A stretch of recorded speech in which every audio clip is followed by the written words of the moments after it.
For the alcohols, guys, actually, tatlong klase itong alcohol na ginagamit ko. And mostly sa bahay, dalawa.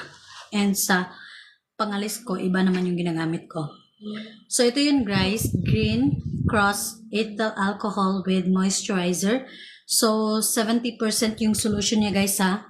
And 500 ml na rin to guys. So, pang pamilya talaga tong alcohol natin. So, nakapinto ngayon guys ha. For me guys, itong Green Cross, maganda din to siya na gamitin. So, isa rin to sa ginagamit ko dito sa bahay. Yan. And aside from that, hindi sensitive yung skin natin. Pag once na ito ginagamit natin, hindi siya irritated. And comfortable siya. Yan. So, again, tatlo yung ginagamit ko na alcohol guys. Dalawa sa bahay and isa sa iba rin yung pagmaalis ako.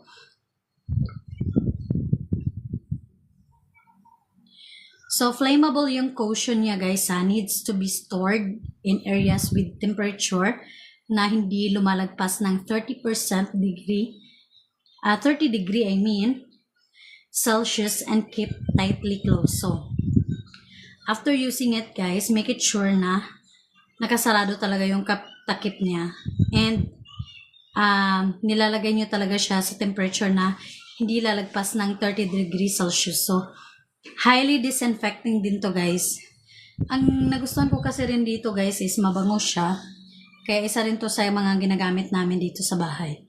So 99.9% effective to siya guys. So effective talaga siya against bacteria. Lalo na pag may anak tayo. So mas maganda to siyang gamitin. Yan. And viruses guys. So effective to siya na against viruses, so bacteria, so ensuring through cleaning. So lakas talaga maka-clean ito guys since 99.9% to siya na for cleaning. So long lasting din yung effectiveness nito guys ha. So again guys, tatlo yung alcohol na ginagamit ko, dalawa sa bahay, iba-ibang klase, and isa rin yung pagmaalis ko. So long-lasting to siya guys, effective for prolonged periods when used according to instructions. So, may moisturizing formula din siya guys. So, kasi it includes moisturizing component to prevent skin dryness. So, nakakatulong din to guys sa pag-dry ng skin natin. So, ayan. Safe and gentle din to guys. So, lalo na sa mga anak dyan, mas maganda rin to siyang gamitin. Yan.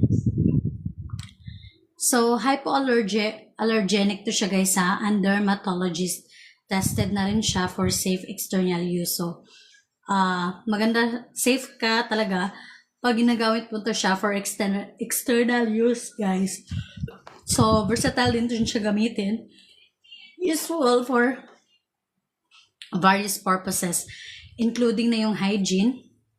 Pinaka number 1 talaga yan. After shave din guys, pwede mo siyang lagyan ito. Effective din siya and massage guys. So maganda din to siyang pang massage na alcohol. So nakapinto ngayon guys ha. If gusto niyo yung ganitong klaseng alcohol, nakapin lang dyan. Yan, ito. Susunod guys. Sorry sleepy na talaga ako.